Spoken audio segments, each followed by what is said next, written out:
Hi, this is Jeff Lesher with What's the Point?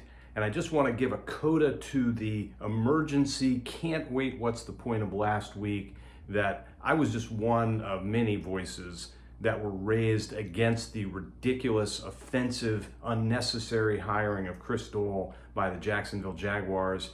And whatever the circumstances were behind the scenes, Mr. Doyle resigned his position after one day, and that was the right thing to occur. So we had a good outcome to that scenario, and hopefully people, including the head coach and the owner of the team, have learned from the experience, and they'll be more thoughtful, more deliberate, more inclusive in their thought process and their decision-making process moving forward.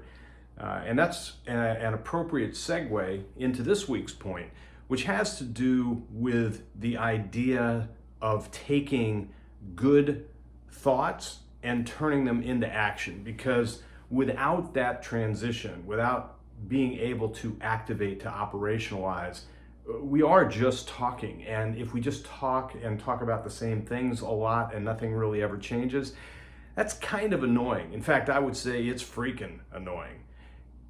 Right now, we have a moment where a lot of people in our space are motivated by a terrific book by Adam Grant called Think Again. Our CEO, for example, is in love with the book by his own testimony. And I don't want to rain on anybody's parade. I want to do just the opposite. But I want to challenge us, not just to like the ideas in the book, many of which are not new, which is not a slight at all. They are excellent, accessible, compelling restatements of things that we have read and heard and maybe experienced elsewhere. And it's time that we put them to better use. His book wouldn't have the appeal that it does if we were already doing those things, which is my point here.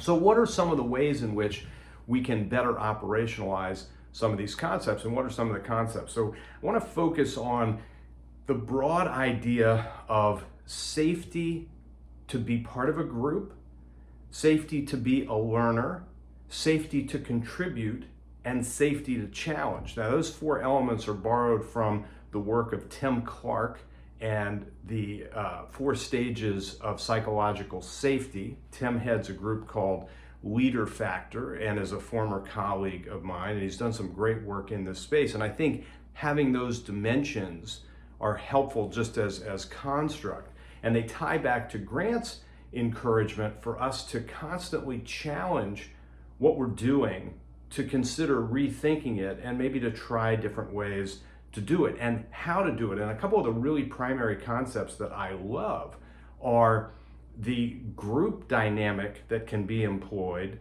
of think, that's so my individual efforts, pair, get together in a small group and kind of benefit from each other's perspective and knowledge and hash something out that's maybe better than what you've started with, and then share, bring it back to a larger group and do that same thing. So that level of working things out is really helpful.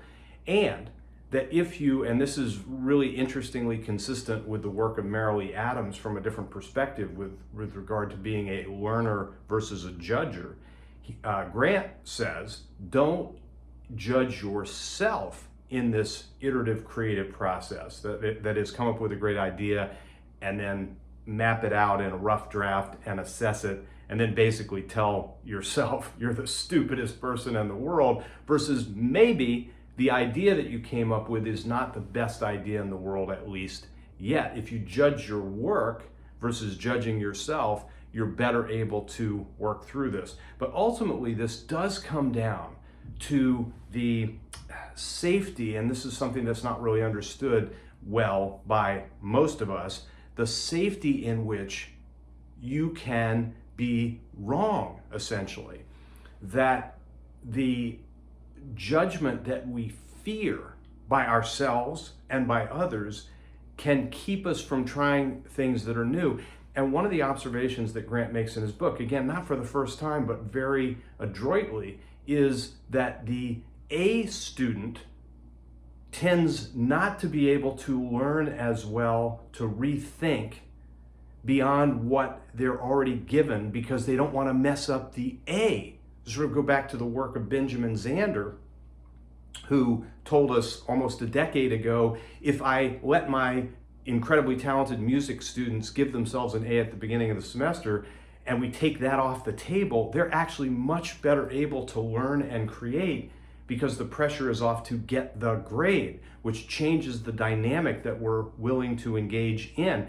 My younger brother used to like to say, I don't want to be the A student, the 3.6 grade point average or above, if the difference between being like a 3.2 and a 3.6 is not being able to watch The Love Boat while I eat lunch every day. And his point, while tongue-in-cheek, was I need to be a bigger person than just somebody who's a drone working through the process of learning just to get the rote knowledge and the expression of the grade. That if we take a step back from that and say, I'd rather essentially see a B outcome through the A result of creativity, if you follow that logic. So how do we do this? The number one impeding factor in this space is the leader, whether it's the manager, the leader of a local group, or the leader of an organization. And I'm telling you, I work with leaders like this all the time. They say in the first part of the sentence, I want my people to take chances and create. And there's all kinds of academic study about this. We want more risk taking, whether it's an investment or ideation or anything. And then when somebody has the temerity to take the risk and come up with an answer that isn't the rightest one yet, we bash them.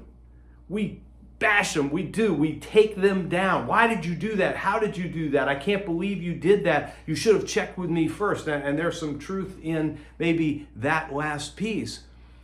But we are denying the very safety to our people that we say we're going to create. We lure them in with questions that we spring on them, jumping the line without establishing any predicate for that. So here's the deal. If you want to put great ideas like those in Adam Grant's book, like those developed by Tim Clark, like those out there for decades and generations, whether it's from Drucker on up through Grant, then check yourself first and go first as a leader. Grant talks about humility. So talk about what you're looking for and the parameters within which people can safely operate. And if you will, tell a story on yourself where something that you intended didn't really turn out the way that you had hoped, or things didn't go as well as you had expected that they would, or something even more current that's a challenge for you that you're looking for others to join you in and help you work through. And then abide by the elements of safety.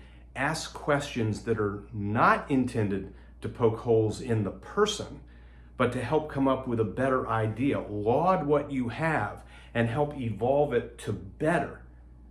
Because if the effort is to be right and in charge and to be precise in a way that really degrades the creative effort that is necessary to innovate, you will not get what you want. And then you will look back at those same people and say, what is wrong with them? And my counsel to you would be, look in the mirror. Because what's wrong is in how you're engaging with them to get them to take the risk that you want.